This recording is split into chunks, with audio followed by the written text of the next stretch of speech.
Hi guys, இன்றைக்கி homemade sambar powder எப்படி பண்ணலான்னு பார்க்கலாம்.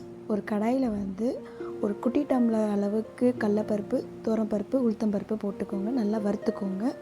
அதுக்கப்புறம் ஒரு 2 டம்ளர் மல்லி, அதை அப்படியே வறுத்துக்கோங்க. எல்லாமே கொஞ்சம் கோல்டன் ப்ரௌனிஷ் ஆகிற வரையும் பண்ணுங்கள். மல்லியை இப்படி நசுக்கி பார்த்தா அது உடையணும் சூறாக. அப்படி ஆயிடுச்சுன்னா நீங்கள் நல்லா வறுத்துருக்கீங்க அப்படிங்கிற ஒரு இது வரும் தாத்பரியம். எல்லாத்தையும் ஒரு தட்டில் ட்ரான்ஸ்ஃபர் பண்ணி வச்சுக்கோங்க. அதுக்கப்புறம் அதே கடாயில் ஒரு 20 வரமிளகா நல்லா உங்களுக்கு காரத்துக்கு ஏற்ற மாதிரி நீங்கள் போட்டுக்கோங்க. எக்ஸ்ட்ரா காரம் இருந்துச்சுன்னா வீணாக போகாது. கொஞ்சம் மிளகு, அப்புறம் ஜீரகம், அதுக்கப்புறம் ஃப்ரெஷ்ஷான கருவேப்பிலை யூஸ் பண்ணுங்கள். ஒரே தட்டில் ட்ரான்ஸ்ஃபர் பண்ணிக்கோங்க. கொஞ்சோண்டு பெருங்காயத்தூள் போட்டுக்கோங்க. தென் மஞ்சப்பொடி உங்களுக்கு தேவையான அளவுக்கு, நீங்கள் எவ்வளோ எல்லோயிஷாக அது பார்க்குறீங்களோ அந்த அளவுக்கு போட்டுக்கோங்க. கல் உப்பு யூஸ் பண்ணுங்கள். சால்ட்டை விட அது நல்ல டேஸ்ட் கொடுக்கும்.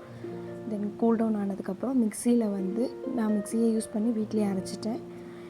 அரைச்சதுக்கப்புறம் அதை திருப்பி அதே கடாயில் ட்ரான்ஸ்ஃபர் பண்ணிவிட்டு பில்குல் லோ ஃப்ளேமில் நான் அதை ரீஹீட் பண்ணிக்கிட்டேன். எதனாலனா அப்போ தான் அந்த வண்டுலாம் வராது.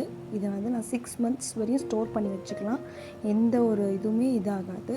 அரோமாவும் நல்லா இருக்கும். ட்ரை பண்ணி பார்த்து சொல்லுங்கள். தேங்க்யூ.